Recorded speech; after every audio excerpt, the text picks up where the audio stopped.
এই ছোটখাটো কাজ যারা করে, অভাব যাদেরকে ঘিরে ধরে, এই মানুষগুলোকে তারা টার্গেট করে। ঢাকার স্বামীবাগের পাশে যে মেথরপট্টি আছে, এদেরকে তারা কাজে লাগিয়েছে। সিলেটের যারা চা বাগানে কাজ করে গরিব মানুষ, এদেরকে তারা কাজে লাগিয়েছে। পঞ্চগড় ঠাকুরগাঁও যারা এই পাথর ভাঙে, এদেরকে তারা কাজে লাগিয়েছে।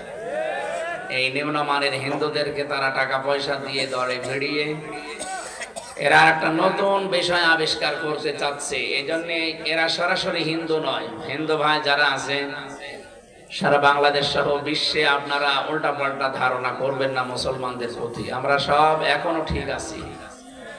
আপনি দেখতে পাননি 2024 সালের 5 আগস্টের পর থেকে দেশের মুসলমানেরা মন্দির পাহারা দিয়েছে। আমরা যদি মন্দির ভেঙে ফেলবো তো পাহারা দিলাম কেন? সুতরাং প্রপাগান্ডায় বিশেষ করে যারা মিথ্যা তথ্য ছড়াচ্ছে ফেসবুকের মাধ্যমে, সামাজিক যোগাযোগ মাধ্যমে, ইন্টারনেটে, তাদের কোনো কথা বিশ্বাস করে ফাঁদে পা দেওয়া যাবে না। বিশেষ করে উস্কানিতে দুই বোন মিলে এখন কিন্তু উস্কানি আরম্ভ করেছে। সারা পৃথিবীর বিভিন্ন মানুষের সিম্পথি পাওয়ার জন্য এখন একটা নতুন ওয়াজ আরম্ভ করেছে। শয়তান জান্নাতের গেটে দাঁড়িয়ে ওয়াজ করেছিল, কসামাহুমা ইন্নী লাকুমা লামিনান নাসিহিন, আমাকে বিশ্বাস করো না, আমি তোমাদের হিতাকাঙ্ক্ষী। আল্লাহর কসম করে বলছি। শয়তান কসম করেছে কার? বলেন। উনিও এখন বিভিন্ন জিনিসের কসম দিয়ে মানুষকে জানাচ্ছে যে আমি নির্বাচিত ছিলাম, আমাকে উৎখাত করা হয়েছে। এটা ডাহা মিথ্যা কথা।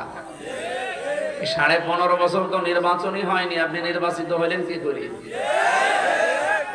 নির্বাচিত হওয়া যায় যে পদ্ধতিতে, তার নাম নির্বাচন।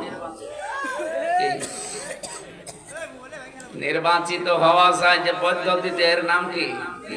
আল্লাহ বলেন হুয়াজি তাবাকুম, আমি তোমাদেরকে নির্বাচিত করি। লক্ষ লক্ষ নবীর উম্মত থেকে আল্লাহ আমাদেরকে বাছাই করে নির্বাচিত করে দুনিয়ায় পাঠিয়েছেন। অথচ সেই সিস্টেমটা আপনি এই 15.5 বছরে ভেঙে ফেলেছেন। নির্বাচন বলতে তো কিছু ছিল না। আমার 33 বছর বয়স এখন, আমি 3 বার ভোট দিতে পারি 18 বছরের পরে, একবারও পারি না। সবচাইতে বড় বিষয়, 154 জন নির্বাচনের আগে ঘোষণা দিয়ে দিয়েছেন সেবার নির্বাচন হয়নি। এরপরে নির্বাচন দিনের বেলা হবে না, আপনি রাতেই করে ফেললেন। নির্বাচন যে দেশে রাতে হয়েছে এর প্রমাণ আছে না? এই যে পেছনে পুলিশ দাঁড়িয়ে আছে, আমার সাথে এক ওসি সাহেব ছিল জেলখানায় 3 বছর। উনি আমার একদিন এসে বলছে, হুজুর দেখেন তো আমার তওবা হয়েছে কিনা। কিভাবে? যে এই যে নির্বাচন গেল, এই নির্বাচনে আমি বাইরে ছিলাম। আমি আমার যা লোকজন আছে, বিশেষ করে এসআই এবং কনস্টেবল যারা আছে, দারোগা, এদেরকে নিয়ে আমি রাত 12টার পর থেকে আল্লাহর নামে ভোট কাটা আরম্ভ করলাম। আমি ফাঁসির কন্ডেম ছেড়েছিলাম। আমার কাছে এসে এইভাবে বলছে, রেজা কোরআন শরীফ আমার সামনে, যে ফজরের আজান পর্যন্ত এই কাজ কারবার করে ভর্তি করে আমি পাঠিয়ে দিলাম জায়গা মতো। এবার গোসল করব। ওযু করার পরে 2 রাকাত নামাজ পড়লাম, বললাম আস্তাগফিরুল্লাহ। হুজুর আমারই তওবা হয়েছে না। আপনি তো আল্লাহর কাছে দোষ করেননি, আপনি দোষ করেছেন হামজার কাছে। একটা এমপি বানাতে 3.5 থেকে 4 লাখ হামজা লাগে। কথা বলছেন না কেন? আপনি আমাদের কারো রায় না নিয়ে রাতের বেলা এই কাজ করে ফেললেন, আর আপনি এখন আস্তাগফিরুল্লাহ পড়ছেন। আপনি কি দোষ আল্লাহর কাছে করেছেন? এই জন্য আপনার তাওবা হয়নি। হ্যাঁ, তাওবা করবেন তাদের কাছে, অপরাধ করেছেন যার কাছে। তাওবার যে 3টা শর্ত, প্রথম হচ্ছে আপনি অনুশোচনা করবেন, 2 নম্বরে স্বীকার করবেন। স্বীকার করবেন কার কাছে? দোষ করেছেন যার কাছে। আপনি তো আল্লাহর কাছে দোষ করেন যে আস্তাগফিরুল্লাহ পড়লে আল্লাহ মাফ করে দিবে। আপনাকে স্বীকার করা লাগবে 3.5 থেকে 4 লাখ হামজা এবং হামজার স্ত্রী যারা আছে, বোন যারা আছে, মা যারা আছে, এদের কাছে। এদের কাছে হয়তো আপনি বাড়ি বাড়ি গিয়ে মাফ চেয়ে নিলেন, কিন্তু ভয়ঙ্কর বিষয়, এই 3.5 বছরে অনেক মানুষ দুনিয়া থেকে বিদায় নিয়েছে, তাদের কাছে মাফ চাবেন কি করে? এই জন্য সবচাইতে বড় ক্ষতি হয়ে গেল এই 15.5 বছর জালেমকে টিকিয়ে রাখতে যারা ডাইরেক্ট ইনডাইরেক্ট সাহায্য করেছেন, তাদের দুনিয়াও শেষ, আখিরাতও শেষ। পেছনে দাঁড়িয়ে আছে। এই পুলিশগুলো হয়তো এগুলো করেনি, কিন্তু অনেকে করেছে যারা এখনো চাকরিতে যোগ দেয়নি। কারণ তারা জানে যে আমরা যা করেছি কেউ না জানে, আমি নিজে তো জানি, জনগণের সামনে পড়লে এখন পিটিয়ে মেরে ফেলবে। এই জন্য এই মিথ্যা কথা ছড়ানো থেকে বিরত থাকা দরকার। আপনি একটা হাজি মানুষ, মিথ্যা কথা ছড়ালে হাজিদের বদনাম হবে না? এটা আমরাও তো হাজি দুইজনেই। আপনি যে মিথ্যা কথা ছড়াচ্ছেন, আপনার নামে কয়েকদিন পরে দেখবেন আর হাজি বলবে না, বলবে পাজি। সেটা তো আমাদের নামও চলে আসবে। এত টাকা খরচ করে হজ করলাম, আর এখন যদি পাজি শোনা লাগে আপনার কারণে। এজন্য আশা করছে মিথ্যা তথ্য আর ছড়াবেন না। তামাম দুনিয়া জানে যে আপনি মিথ্যা কথা বলেন, অন্তত এই বিষয়ে আর মিথ্যা ছড়াবেন না। কিসের রাজনীতি করে কিসের নির্বাচিত হয়েছিলেন আল্লাহ ভালো জানে। একবারও নির্বাচন এই 15.5 বছরে হয়নি। সুতরাং 8 সাল থেকে 24 সাল পর্যন্ত যারা নির্বাচনের মাধ্যমে মানুষকে প্রহসন দেখিয়েছে, এরা যদি নামের পরে সাবেক এমপি সাবেক মন্ত্রী লেখে জায়েজ নেই। কারণ আপনি তো নির্বাচিত ছিলেন না, আপনাকে আমরা ভোট দেয়নি, আপনি ভোট চোর। খুব বেশির থেকে বেশি আপনি পোস্টারে লিখতে পারেন সাবেক ভোট চোর। সাবেক এমপি সাবেক মন্ত্রী লেখা ঠিক না। আর এই 15.5 বছরে যা টাকা পয়সা নিয়েছেন, রাষ্ট্রের বেতন ভাতা যাই বলেন, এগুলো সব ফেরত দেওয়া লাগবে। যেহেতু নির্বাচন হয়নি, আপনি এগুলো নেওয়াও বৈধ হয়নি। এগুলো ফেরত দেবেন, জনগণের কাছে ক্ষমা চাইবেন নিঃস্বার্থ ভাবে। এরা যদি মন থেকে বলে ঠিক আছে মাফ করে দিলাম, তাহলে আপনি পরিত্রাণ পাবেন। তাছাড়া মাফ পাওয়ার কোনো কায়দা নেই। কথা বুঝতেছেন? সবচাইতে বড় কঠিন বিষয় এবার বলছি, সূরা শুরার 42 নম্বর আয়াত, ইন্নামাস সাবিলু আলাল্লাযীনা ইয়াযলিমুনান নাস। আল্লাহ পাক বলেন, অবশ্যই আমি নিজে মামলা দেব তাদের বিরুদ্ধে যারা মানুষ হয়ে মানুষের উপরে জুলুম করছে, করবে। ইয়াজলিমুনা মুজারে, বর্তমান ভবিষ্যৎ, প্রেজেন্ট ফিউচার। এখানে আল্লাহ ইয়াজলিমুনাল মুসলিমুনা দেয়নি, ইয়াজলিমুনান নাস দিয়েছেন। হিন্দু কি মানুষ না? এই কথা বলছেন না কেন? বিশ্বজিৎ কি মানুষ ছিল না? হিন্দু হতে পারে কিন্তু তো মানুষ। আপনি কেন মানলেন? আবার আর ফাহাদ কি মানুষ না? মুসলমান হতে পারে, সে তো মানুষ। কথা বলেন না কেন? সুতরাং মানুষ হয়ে যারা মানুষের উপরে জুলুম করে, অত্যাচার করে, তাদের বিরুদ্ধে মামলা হামজা না দিলেও দেবে কে? 1628টা চেয়ার ছিল এই দেশে, মেন চেয়ার। চেয়ারে 15.5 বছরে যারাই দায়িত্বে ছিলেন, আল্লাহর কসম প্রত্যেকেই আল্লাহর মামলার আসামি। বাদী যত বড় হয়, মামলা কিন্তু এরকম কঠিন হয়ে যায়। এখানে কথা বলেন, কি সমস্যা কি?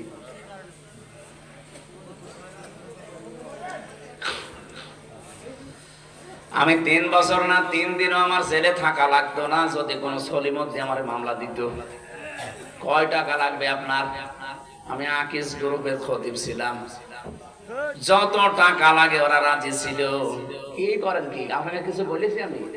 কিচ্ছু লাগবে না, নিয়ে যান। স্যারের কথা ডিস্টার্ব এখন বসেন।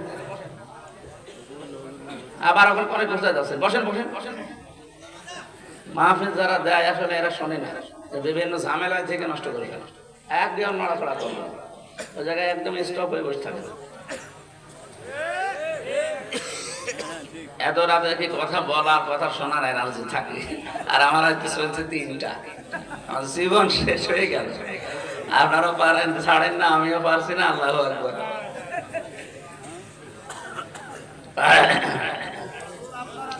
আমার ভাইরা, পাবনাবাসী, যে কথা বলছিলাম, আল্লাহর মামলার আসামি আমি। যেহেতু টার্গেট ছিলাম রাষ্ট্রের, এই কারণে আমার ছাড়ে নাই। আমার মামলার সরাসরি বাদী ছিল যারা পালিয়েছে ওরা। আর আপনার বিরুদ্ধে মামলা উনি না দেবে, সরাসরি আল্লাহ নিজে। এই জন্য আপনাদের কপাল শেষ। আল্লাহু লা ইয়াহদিল কওমাজ জালিমিন।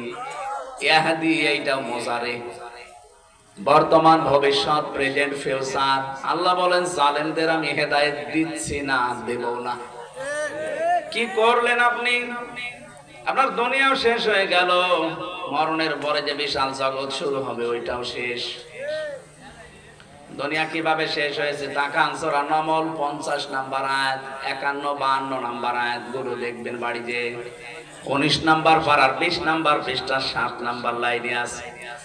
আল্লাহ পাক বলেন ফাতিলকা বুয়ুতুহুম খাবিয়াতাম বিমা যালামু। আল্লাহ যেন আঙ্গুল দিয়ে এভাবে দেখাচ্ছে, ফাতিলকা বুয়ুতুহুম, বাইতুনের বহু বচন বুয়ুত, শব্দ শুরু করেছেন আল্লাহ ফা দিয়ে।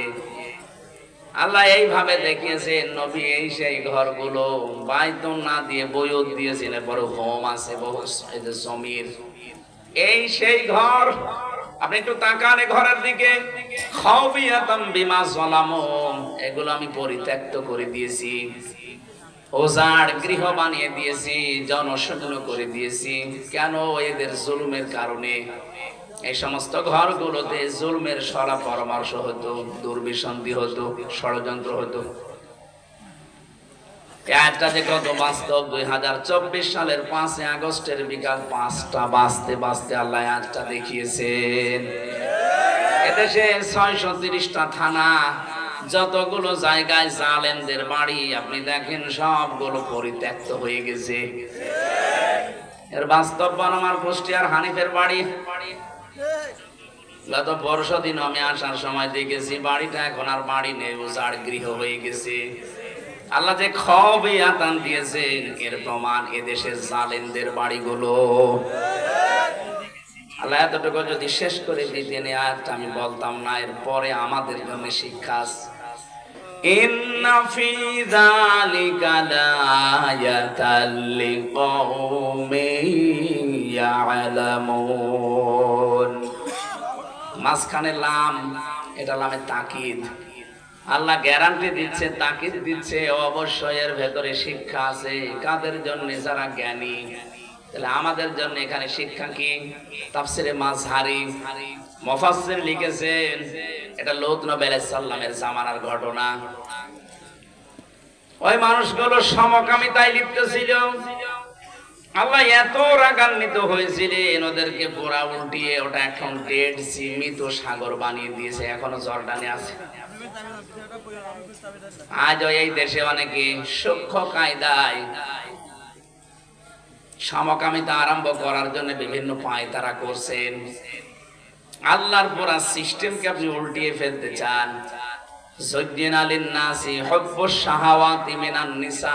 আল্লাহ বলেন আমি আকর্ষণ তৈরি করে দিয়েছি পৃথিবীতে 7টা জিনিসের প্রতি। তার 1 নম্বরে নারী। কে? নারীর প্রতি পুরুষের আকর্ষণ, এটা স্বাভাবিক, আল্লাহ বানিয়ে দিয়েছে। সেইটা এখন পুরা উল্টিয়ে আপনি পুরুষে নারীতে বিয়ে করবেন। এই কাজগুলো যারা আরম্ভ করতে চাচ্ছেন তারা আল্লাহর বিধানে হাত দিচ্ছেন। আল্লাহর বিধানে হাত দিলে কি হয় আপনি 5 দিনে টের পেয়েছেন। এই বাংলাদেশে একটা দল বলতো ক্ষমতার উৎস আল্লাহ, তাদেরকে আপনারা নিবন্ধন বাতিল করে দিয়েছিলেন। শুধু এতটুকু শেষ করেননি, নিষিদ্ধ পর্যন্ত করেছিলেন 1 তারিখে। যেহেতু আল্লাহ সব চাইতে বড়, সব ক্ষমতার উৎস, এটা বিশ্বাস করতো তারা, আপনি তাদেরকে নিষেধ করে দিলেন। আল্লাহ এমন কায়দা করেছে, এমন ধরা ধরেছে, 5 দিনে আপনাকে নিষিদ্ধ করে দিয়েছে। এখন পরিচয় দেওয়ার মতো আপনার মুখ আছে দুনিয়ায়? কার কাছে যে বলবেন যে আমি অমুক দল করি, পিটিয়ে মেরে ফেলবে মানুষ। এই জন্য আমাদের এই আয়াত থেকে শিক্ষা নেওয়ার বিষয়, 15.5 বছর যারা এত বড় শিকড় তৈরি করেছিল, একেবারে গভীর থেকে গভীর পর্যন্ত যে শিকড় ছিল, পিয়ন থেকে শুরু করে রাষ্ট্রপ্রধান পর্যন্ত সব জায়গায় সেট করা তাদের লোক 15.5 বছর চালিয়েছে। এত শিকড় তৈরি করার পরে আল্লাহ বলেন আমি শিকড় কেটে দিয়েছি। ফাকুতিআ দাবিরুল কওমিল্লাযিনা যালামু আলহামদুলিল্লাহি রাব্বিল আলামিন। জালেমদের শিকড় কেটে দিয়েছেন কে? এজন্য তো ঘর বাড়িগুলো আজ উজাড় গৃহ হয়ে গেছে, জনশূন্য।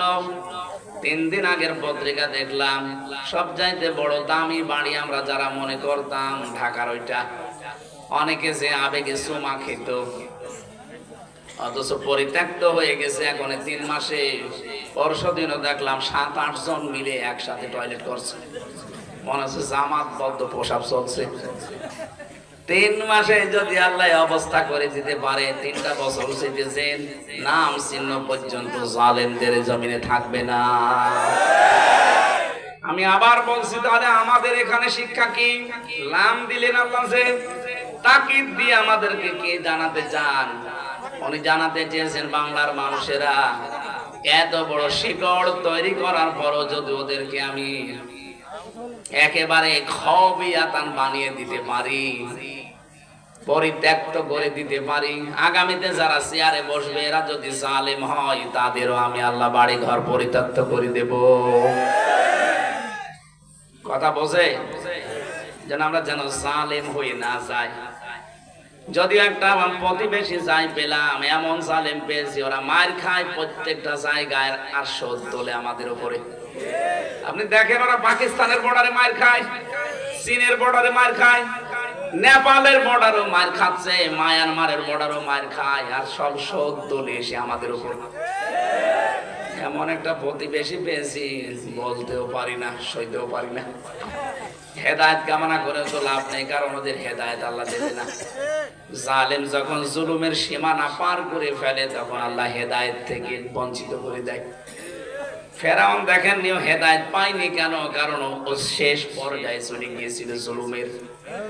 আমার মনে হচ্ছে 15.5 বছরে যারা জুলুমের শেষ পর্যায়ে পৌঁছে গেছে, এই মানুষগুলো আর ফিরে আসবে না। এই জন্য এখনো পর্যন্ত কথা রং বলছে, এটা যে নরম হবে না, এখনো কথা বৃদ্ধি বাড়তেছে। আবার বসে লিস্ট করে রাখো অমুক অমুক পুলিশের, আমি আসতেছি। ওটা লজ্জা আছে? সারা দুনিয়ার ইতিহাস আপনি পাল্টিয়ে ফেললেন। এই পৃথিবীতে আজ পর্যন্ত আমি শুনিনি যে 350 এমপি একবারে হারিয়ে যায়। দেশটা কত রসাতলে নিয়ে গিয়েছিলেন যে জাতীয় মসজিদের ইমামও পালিয়ে গেছে। কিছুদিন আগে আবার জোর করে ওই জায়গা নেওয়ার জন্য এসেছিল, জনগণ জুতা দিয়ে পিটিয়েছে। পরের দিন আবার দেখি স্ট্যাটাস দিয়েছে যে জনগণ জুতা মেরেছে, কিন্তু আমার গায়ে লাগেনি। শয়তান! মানুষের কমন সেন্স কোথায় গিয়ে বলছিস? বিবেক বলেন তো, একটা ইমাম সাহেবকে মানুষ যদি জুতা মারে, ওই রকম মানুষের ইমামতি করা ঠিক? শুধু মসজিদের ইমাম না, রাষ্ট্রের ইমামও তো ঠিক না। 3 দিন না 4 দিন আগে আমি মৌলভী বাজার থেকে ওরা আমার হেলিকপ্টারে দিয়ে গেল। আসার সময় পাইলটকে বললাম, এই যে হুক লাগানো আছে, আমার হাত পড়েছিল। আমার দিকে তাকিয়ে বলছে, ওখানে হাত দেবেন না, হুকটা যদি ছড়ে যায় পড়ে যাবে। মনে মনে ভাবছিলাম, আল্লাহ 2 বোন যখন পালিয়ে গেল, একটু হুকটা খুলে গেল না কেন? হুকটা খুলে গেলে তো পড়ে যেত। তাহলে এই ঝামেলা এখন আর হয় না। এখানে যে মাঝে মাঝে ইস্যু তৈরি করে, ওখান থেকে বসে বসে আর ওইগুলো নিয়ে দেশের কিছু আবেগলা মানুষ মনে করে হ্যাঁ কাজ হচ্ছে, কিছুই হচ্ছে না। দেখেননি গোপালগঞ্জের পেছনে কিভাবে লাল করে দিয়েছে পুলিশ? এখন আর ওই পুলিশ নেই, ঝামেলা করলে আবারও লাল করে দেবে।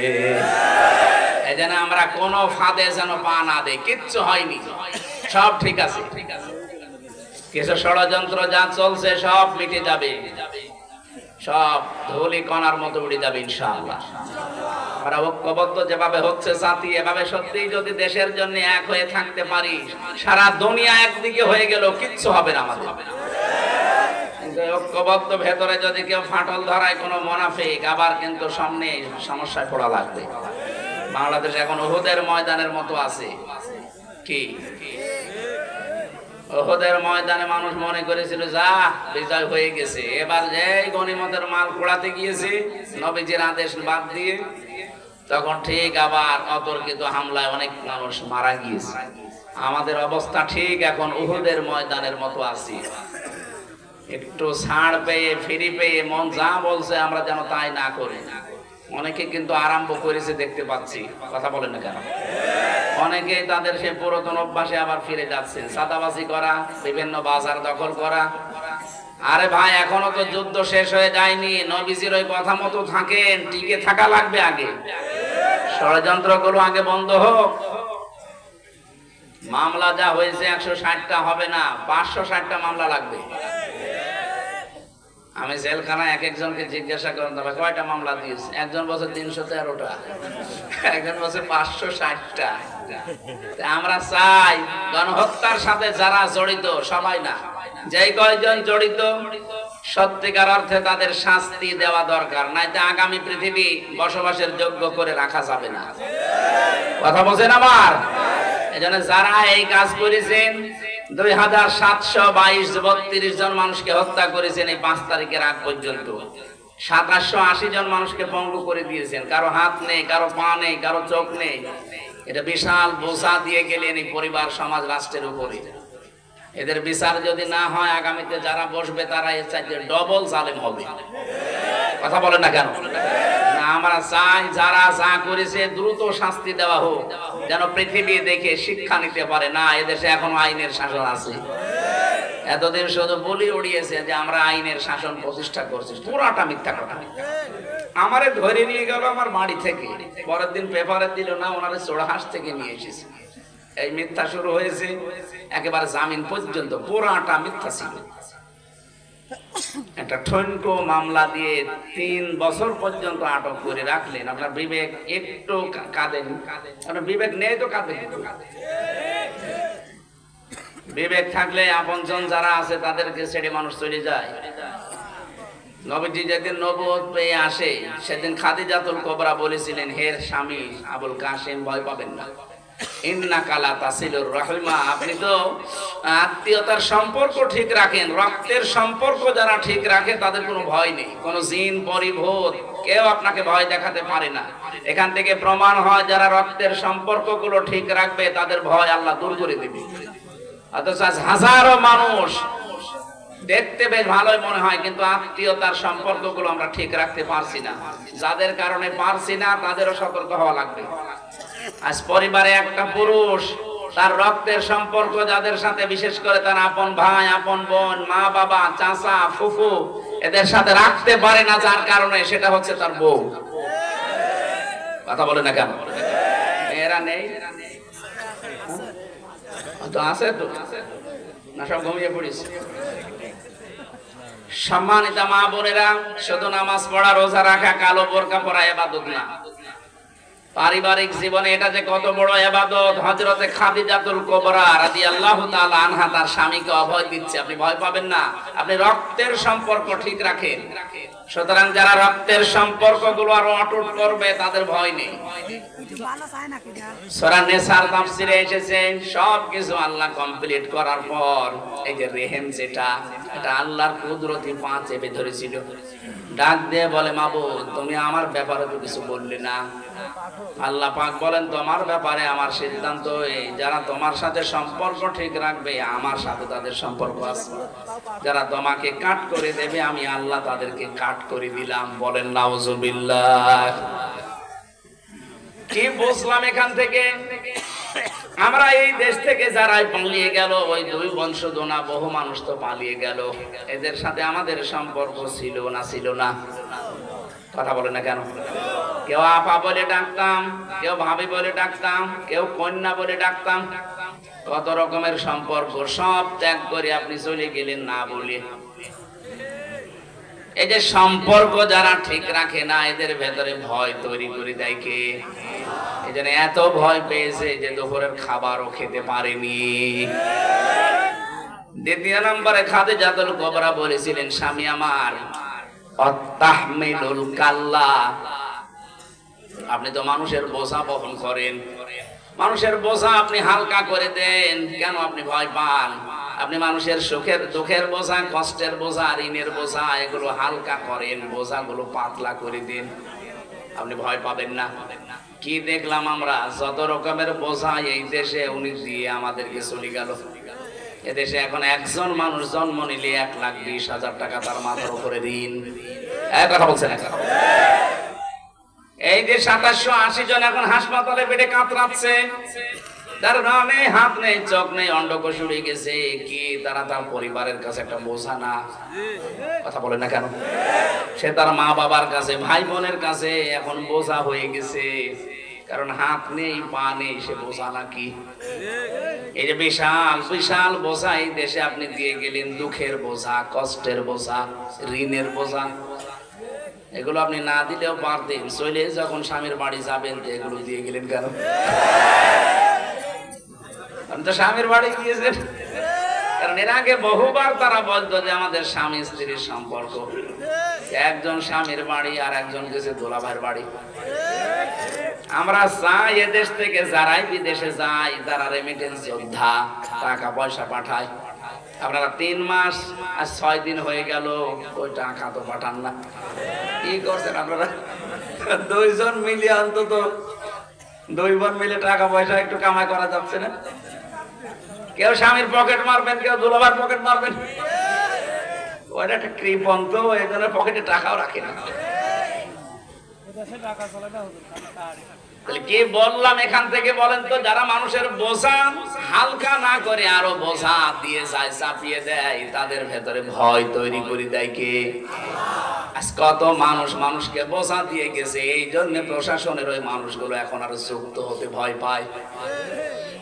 কত রকমের বোঝা আপনি প্রশাসনে আদালতে থাকার কারণে দিয়েছেন, বিনা কারণে একটা মানুষকে নিজে ধরিয়ে দিয়েছেন, মিথ্যা মামলা দিয়ে, মিথ্যা সাক্ষী দিয়ে তার জীবনটা নষ্ট করে দিয়েছেন। একটা মানুষ জেলে থাকা মানে তার পরিবার পুরা ধ্বংস হয়ে যাওয়া। কথা বলেন না কেন? বিশাল বিশাল বোঝা যারা দিয়েছিলেন, এই মানুষগুলোকে আমার মনে হয় ছাড় দেওয়া ঠিক হয়নি, এদের ওপরও বোঝা দেওয়ার দরকার ছিল। কিচ্ছু জানে না, ঘরে ঘুমিয়ে আছে, ঘুম থেকে উঠে যাচ্ছে হাসতে, কি গো তুই গাছ কেটেছিস? কখন? স্বপ্নে। এইরকম মামলা দেশে ছিল না? ছিল না? ওই যে পেছনে সাক্ষী দাঁড়িয়ে জিজ্ঞেস করেন তো। আমার মামলার যে আয়ু ছিল ওটা আমার নিজেই মাঝে মাঝে বলতো, হুজুর আপনার দোষ নেই, আমি জানি, কিন্তু আপনার বাবাকে বলেন টাকা দেওয়া লাগবে। দোষ নেই জানেন, টাকা দেওয়া লাগবে। টাকাকে আপনি আমার বাবার কাছে পান? মনে হচ্ছে টাকা পায়, টাকা দেওয়া লাগবে। সেদিন কল দিয়েছিল আমারে, বলছো হুজুর কিছু বলবেন না, আমারে মাফ করে দিন। মাফ করতে পারি, আগে টাকা ফেরত দেন। আপনি মাফ চাবেন, টাকা দেবেন না? মানে আগে টাকাগুলো ফেরত দিয়ে এরপরে বলেন মাফ চান। আমি যেই কথা বলেছিলাম, আমার ষড়যন্ত্র জাল যেভাবে বিছিয়েছে, এটা আল্লাহর রহমত আর আমাদের ঐক্যবদ্ধ এই শক্তি ছাড়া সম্ভব না। আল্লাহ যেন তার রহমতের মাধ্যমে আমাদের শক্তি আরো বৃদ্ধি করে দেন। এত রাত পর্যন্ত যারা দাঁড়িয়ে আছেন, বসে আছেন, ধৈর্য নিয়ে আছেন, রাত জেগে জেগে, আমার মতো একটা ছোট্ট মানুষের জন্য সবাইকে ওয়েলকাম জানিয়ে শুকরিয়া আদায় করছি, আলহামদুলিল্লাহ। দরুদ আর সালাম পাঠ করার মাধ্যমে তেলাওয়াতকৃত আয়াত, যেটা সূরা আনফাল 3 নম্বর আয়াত, আল্লাহ রাব্বুল আলামিন বলেন 2 নম্বর আয়াত, এটা আল্লাহর দৃষ্টিতে মুমিন কারা। আমরা অনেক মানুষ মনে করে আমি নামাজ পড়ি, আমি রোজা রাখি, হজ করে আসলাম, আমি মুমিন হতে পারিনি। না। সাহাবী প্রশ্ন করলেন, হে নবী, আমি যে মুমিন, আমার ঈমান আছে, আমি কিভাবে টের পাবো? বিশ্বনবী বললেন, ইদা সাররাতকা হাসানাতুকা ওয়া সাআতকা সাজ্জিআতুকা ফাআনতা মুমিন। মুসলিম শরীফের হাদিস। নবীজি বলেন, যখন তোমার ভালো কাজগুলো তোমাকে আনন্দ দেয় আর অন্যায় কাজ হলে ভেতর থেকে একটা বাধা আসে, তখন বুঝবে তোমার ঈমান আছে। 15.5 বছরে ভালো কাজ সবার কাছে কিন্তু ভালো লাগেনি। কথা বলেন না কেন? ভালো কাজ আরো বাধা দিয়েছে। এই কোরআনে কারীম প্রচার করা, কোরআনে কারীম শেখানো, এটা কি ভালো কাজ না খারাপ কাজ বলেন? অন্য জাতি নাই বলতে পারে, আপনি বলেন কি করে? অন্যান্য জাতির লোককে আমি যেখানে কোরআনে কারীম শুধু বুঝে পড়ার জন্য দিয়েছি, তাদের কাছে এখন এটা ভালো কাজ। সেদিন যশোরের এক বিসিএস ক্যাডার অধ্যাপক কলেজের, ওনার আমি 3 মাস টার্গেট দিয়েছিলাম যে স্যার, আপনাকে আমি মুসলমান হতে বলি না, শুধু আমাদের ধর্মীয় গ্রন্থটা একটু বুঝে পড়েন। 3 মাস পরে দেখছি বলছে আমি মুসলমান হয়ে গেছি। এটা যদি প্রচার না করতাম, তাকে না শেখাতাম, সে মুসলমান হতো? এটা প্রচারের মাধ্যমটা পর্যন্ত 15.5 বছরে বিভিন্ন ইস্যু তৈরি করে বন্ধ করে দিয়েছিলেন। সরাসরি বলেন না যে হবে না, কিন্তু 14 জায়গায় অনুমতি নেওয়া লাগবে, এই সিস্টেম করেছিলেন। সুতরাং ভালো কাজ যাদের ভালো লাগেনি, অন্যায় কাজ দেখলেও যাদের কাছে অন্যায় মনে হয়নি, ভেতর থেকে কোনো বাধা আসেনি, আপনি বুঝবেন আপনি নামাজ পড়লো আপনার ঈমান নেই। এই জন্য আল্লাহর দৃষ্টিতে মুমিন কারা? আল্লাহর দৃষ্টিতে আসলে ঈমানদার কারা? 3টা গুণ এখানে আল্লাহ পরপর দিচ্ছেন।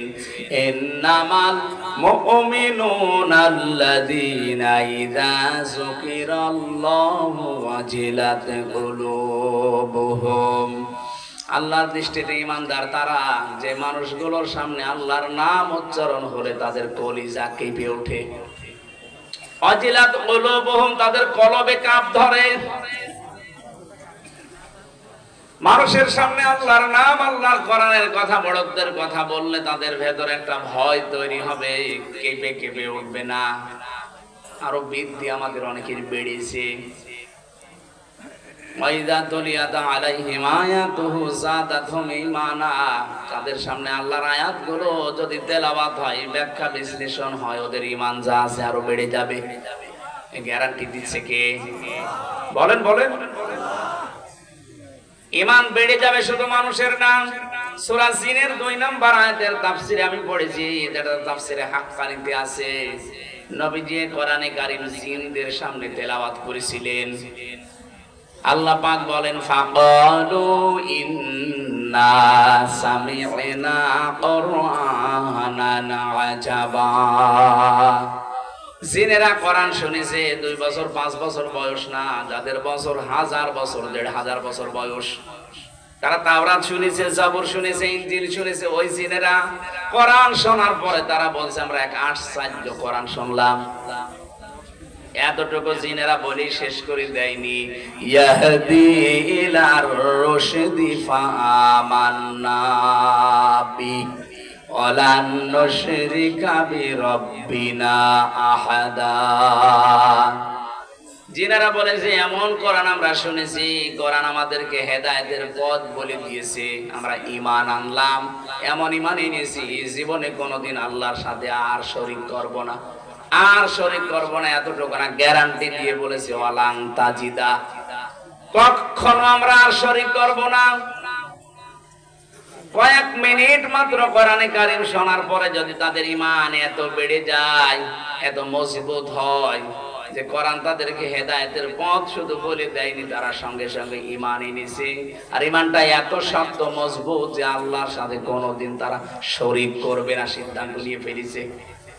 সুতরাং আমরা যারা এখানে কোরআন শুনছি, সত্যি যদি ওইরকম মন নিয়ে আমরা শুনতে পারি, মাস্ট বি যাদাতহুম ঈমান, আমাদের ঈমান বাড়বে, কিন্তু মন থাকা লাগবে আপনার। এই কোরআন নবীজি আবু বকরের সামনেও পড়েছিলেন, আবু জেহেলের সামনেও পড়েছিলেন। 2 জনের নামের আগে আবু আছে। এক আবু বকর কোরআন শোনার পরে তার ঈমান বেড়ে গেছে, শুধু ঈমান বাড়ে নাই। আল্লাহ পাক বলেন, ওয়াইদা সামিউ মা উনজিলা ইলার রাসূলি তারা আ'য়ুনাহুম তাফিদু মিনাদ দামি মিম্মা আরাফু মিনাল হক। হে নবী, যখন কোরআনে কারীম তাদের শোনাবেন, যদি ওদের উপলব্ধি করার ক্ষমতা থাকে, ওরা যদি বুঝতে পারে আমি আল্লাহ কি বলতে চাই, দেখবেন ওদের চোখ দিয়ে পানি গড়িয়ে পড়ছে। কোরআনের আলোচনায় সবার চোখে পানি আসবে না, এটা বোঝার মতো যোগ্যতা থাকা লাগবে আপনার। আপনি যদি সত্যি এর মর্ম বাণীগুলো উপলব্ধি করতে পারেন যে আল্লাহ কি বলে আর আমি কি করি, দেখবেন মনের অজান্তে কখন চোখ দিয়ে পানি পড়ছে আপনি টেরও পাবেন না। আল্লাহ পাক বলেন, এই কোরআন আবু জেহেলের সামনেও তো পড়েছিল মুহাম্মদ রাসূলুল্লাহ, ওর ঈমান বাড়ে নাই, ওর শয়তানি বেড়েছে। শয়তানি এত বাড়া বেড়েছিল, কোরআনের বিরুদ্ধে আইন পর্যন্ত পাশ করেছিল। লা তাসমাউ লিহাদাল কোরআন, এ কোরআন তো শুনতে চাওয়াই যাবে না, ওয়াল গাউফি, হট্টগোল বাঁধাও। পরিবেশ নষ্ট করে দাওলা আল্লাহ কুম তাহলে আশা করা যায় তোমরা গালেব হবে, বলেন নাউজুবিল্লাহ। এখানে জন্য যারা এসেছেন যদি আবু বকরের মতো মন নিয়ে বসেন, মাস্ট বি আপনার ঈমান বাড়বে। যদি আবু জেহেলের মতো মন নিয়ে বসেন, আমির হামজা না, আমির হামজার উস্তাদ কথা বললো, আপনার ঈমান বাড়বে না, আপনার শয়তানি বাড়বে। এজন্য আমাদের মন তৈরি করা লাগবে আগে আবু বকরের মতো না আবু জেহেলের মতো, বলেন বলেন, আবু বকরের মতো মন নিয়ে বসেন। এ কোরআনে কারীম যদি কাউকে হেদায়েত দিতে না পারে, তাকে আর পথ দেখানোর মতো কোনো কিছু দুনিয়ায় নেই। এই যে জালিকাল কিতাবু লা রাইবা ফি, কিতাবের আগে আলিফ লাম আছে। এই একটাই মাত্র কিতাব দুনিয়ায় আল্লাহ দিয়েছেন যেটা মানুষকে হেদায়েত দিতে পারে। সুবহানাল্লাহ বলতে পারে। কিন্তু কোরআন থেকে হেদায়েত পেতে হলে কিছু শর্ত আল্লাহ দিয়েছেন। সূর্য আলো দেয়, সবাই কিন্তু সূর্য থেকে আলো পায় না, পায় অন্ধ যারা তারা আলো পায়। সূর্য তো ঠিকই আলো দিয়ে যাচ্ছে, কিন্তু অন্ধ আলো পাবে না। এ দোষ কি সূর্যের না ওর চোখের? কোরআনে কারীম হেদায়েত দেওয়ার জন্য এসেছে, হাদা বায়ানুল লিন্নাস হুদাল লিন্নাস, বিশ্ব মানবতার হেদায়েতের জন্য আল্লাহ এটা পাঠিয়েছে। কিন্তু আমি যদি নিতে না পারি, এ দোষ আল্লাহর না, কোরআনের না, এ দোষ আমার কপালের। গিরিশচন্দ্র সেন বেটা হিন্দু মানুষ, কোরআন শরীফের শুধু বাংলা অর্থ লেখেন, তাফসীর হালকা লিখেছে। এই লোকটা কোরআন পড়েছে বেশি আমাদের চাইতে, ও লিখেছে বেশি, ও বুঝেছে বেশি, হেদায়েত পায়নি, কারণ ওর মন ছিল না। আমাদের যদি সত্যিই মন না থাকে, সারা রাত ব্যাপী দেওয়া না, সারা জীবন ব্যাপী যদি আপনি আলোচনা দেন, জীবনেও আপনি হেদায়েত পাবেন। আপনি আগে মন তৈরি করেন। কথা বলেন না কেন? এজন্য আমাদের মন আগে তৈরি করা লাগবে যে আমি আসলে কোরআন থেকে হেদায়েত নিতে চাই। আল্লাহ যদি জানাতে পারেন জাদাতুহুম ঈমানা, তোর ঈমান বাড়বে, তাহলে আমার ঈমান বাড়ে না যখন বুঝতে হবে আমার কপালের দোষ, আল্লাহর দোষ না। আল্লাহ রাব্বুল আলামিন বলেন ওয়ালা রাব্বিহিম ইয়াতাওয়াক্কালুন। এই যে জাদাতুহুম ঈমান, এই আয়াতের ব্যাখ্যায় আমি পড়েছি, কেউ যদি তেলাওয়াত করে কারো সামনে, চারটা বিষয় সে যেন অনুধাবন করে নেয়। ওয়াইদা তুলিয়াত আলাইহিম আয়াতুহু, তাদের সামনে যখন আল্লাহর আয়াত তেলাওয়াত করা হয়, তেলাওয়াত কি কোরআন শরীফের কোরআন পড়ার ব্যাপারে আমি তিনটা শব্দ পেয়েছি, কারা, রাতালা, তালাওয়া। এই তিনটা শব্দের অর্থের ভেতরে আমি অভিধানে চারটা বিষয় পেয়েছি। এক নাম্বার, আপনাকে শুদ্ধ করে পড়া লাগবে। দুই নাম্বার, এটা বুঝতে হবে। তিন নাম্বারে যতটুকু বুঝলেন এর উপরে প্র্যাকটিক্যাল লাইফ সেট করা লাগবে। চার নাম্বারে যা বুঝলেন এটা যেন মানুষ মানতে পারে, সেই পরিবেশ তৈরি করে দেওয়া লাগবে। এই চারটা শর্ত মেনে যদি সত্যি আমরা পড়তে পারতাম, মান করাল কোরআনা, যে ব্যক্তি কোরআন পড়ে তার মানে চারটা শর্ত মেনে যারা পড়ে, ফাস্তাযহারাহু, এবং কোরআনকে যারা ইজহার করে। এখানে ইজহার শব্দের ব্যাখ্যায় শুধুমাত্র প্রকাশ করা না, স্পষ্ট করা না। কোরআন ইজহার করা মানে কোরআন বিজয় করা। বিজয় করার অর্থ এর পরের দুইটা শব্দ থেকে আরো বেশি স্পষ্ট। নবীজি বলেন ফাহাল্লা হালালাহু ওয়া হারামা হারামাহু আদখালাহুল্লাহুল জান্নাহ। কোরআন যদি দেশে, কোরআন যদি সমাজে বিজয়ী থাকে, তাহলে হালালকে হালাল মানা, হারামকে হারাম জেনে ছেড়ে দেওয়া সহজ হবে। আমাদের দেশে কোরআন বিজয়ী নেই, এই জন্য হারামকে হারাম জানার পরও আমরা ছেড়ে দিতে পারি না। এক কথা বলে না কেন? হালালকে হালাল জানার পরও আমরা আঁকড়িয়ে ধরতে পারি না, কারণ এদেশে কোরআন বিজয়ী নেই। কোরআন বিজয়ী থাকলে আপনি হালালকে হালাল জেনে আঁকড়িয়ে ধরতে পারতেন, হারামকে হারাম জেনে ছেড়ে দিতে বাধ্য হতেন। কারণ যখনই কোরআন বলতো আস-সারিকু ওয়াস-সারিকাতু ফাকতাউ আইদিয়াহুমা, চোর চুরি করলে পুরুষ হোক নারী হোক, সাক্ষ্য প্রমাণে ধরা পড়লে হাত কেটে দাও। আমার মনে আয়াতটা যদি 53 বছর আগে বাংলার সংসদে কায়েম থাকতো, এদেশে বহু মানুষের হাত বুকে ঝুলতো। এটা নেই, এই জন্য তো 36,000 কোটি টাকা চুরি করেছে দরবেশ। কত? 36,000 কোটি। এক জীবনে আপনি গণনা করে শেষ করতে পারবেন না। 7টা ব্যাংক থেকে এই লোকটা এতগুলো টাকা মারিং কাটিং করলো, ইসলামী ব্যাংক ধ্বংস করে দিয়েছে এই শয়তানরা। ৭৫,০০০ কোটি টাকা এখান থেকে আত্মসাৎ করেছে। যদি চোরের আইনটা থাকতো এই দেশটা আর কিচ্ছু লাগতো না, আসলে একটা আইন থাকলে দেশটা জান্নাত হয়ে যেত। চুরি বন্ধ করে দেন, শুধু সঠিক ডিস্ট্রিবিউশন যেটা আছে, সঠিক বন্টন, এটা একটু চালু করেন, দেশে কারো কাছে হাত পাতা লাগবে না। বিশ্বের বহু দেশ এখন মুখিয়ে আছে আমাদেরকে দেওয়ার জন্য। পাকিস্তান থেকে আসতেছে, তুরস্ক থেকে আসতেছে, চীন থেকে আসতেছে, আসতেই থাকবে। আহ্বান জানাচ্ছে, এটা রেকর্ড হচ্ছে, কালকে সারা দেশে যাবে। এই সমস্ত দেশে ভারত ছাড়া যদি মধ্য এশিয়ার এই সমস্ত সব দেশ চলতে পারে, আমরা বাংলাদেশ কেন চলতে পারবো না? আমাদের আগের বন্ধু যারা যারা আছে তাদের দিকে একটু ঝোঁকা লাগবে আমাদের। মুশরিকদের ভেতরে সবচাইতে বেশি ভয় মরণের। ওয়ালা তাজিদান্না আহরাসান নাসি আলা হায়াতিন ওয়া মিনাল্লাযিনা আশরাকু, ওরা সবচাইতে বেশি ভয় পায় মরণকে। ওদেরকে হে নবী আপনি যদি বলেন যে 1000 বছর তোমাদের হায়াত, ওরা বলবে আলহামদুলিল্লাহ আরো বেশি বাঁচতে চাই। তার মানে সবচাইতে বেশি ভয় ওদের মরণের।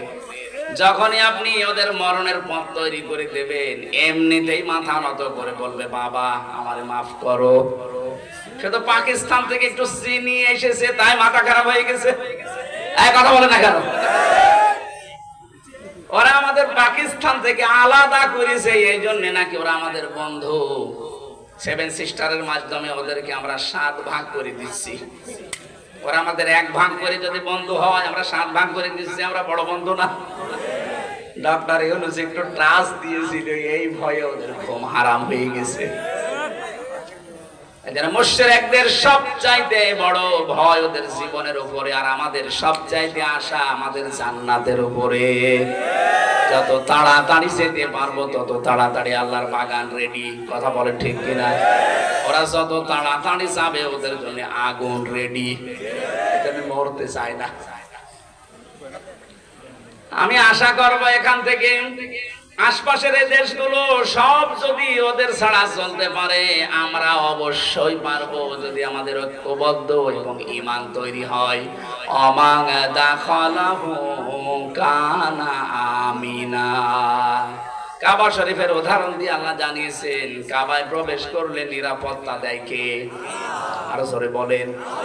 বাংলাদেশ কি কাবা শরীফ? বলেন। 6000 কিলোমিটার দূর আমাদের দেশ থেকে কাবা। আমাদের এই 56,000 বর্গ মাইল তাহলে নিরাপত্তার চাদরে কাবার মতো ঢেকে রাখা লাগবে না।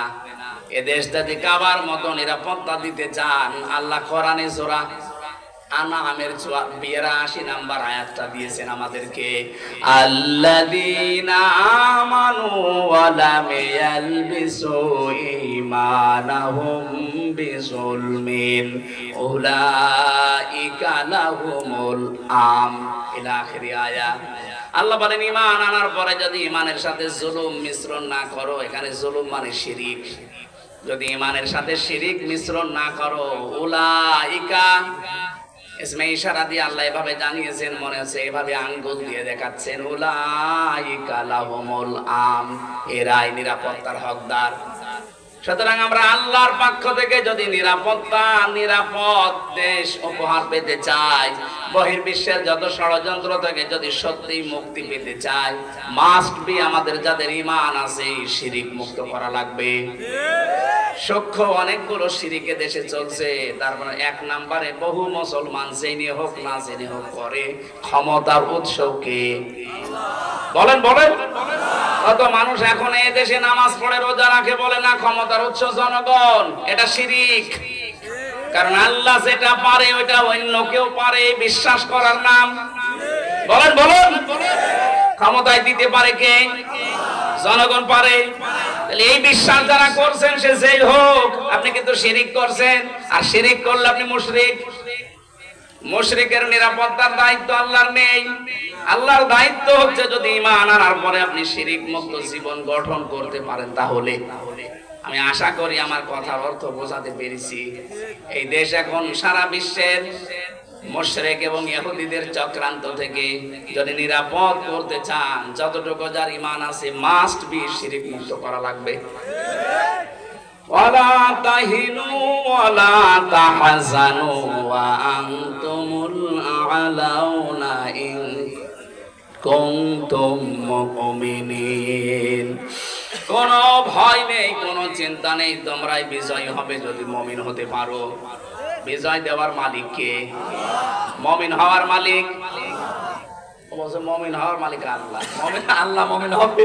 আল্লাহ তো মুমিন আছে, আল্লাহ মুমিন না?